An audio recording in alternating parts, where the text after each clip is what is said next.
নমস্কাৰ, মই এটা ভিডিঅ'ত সকলোকে স্বাগতম জনাইছোঁ। আজি আমি নতুন এটা ভিডিঅ'ৰ কাৰণে এয়া প্ৰথম চাকি বন্তি জ্বলোৱা হৈছে। আপোনালোকে আশীৰ্বাদ কৰিব।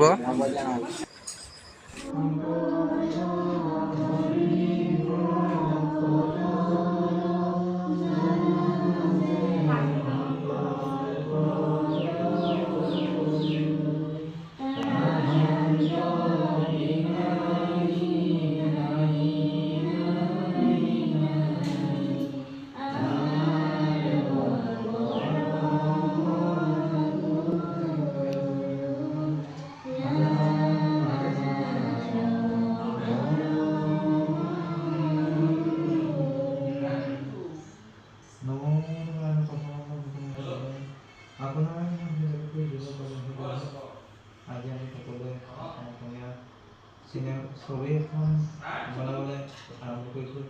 ইয়াত দুটা হ'ব পাৰে সকলো দুটা আঁতৰাই সেই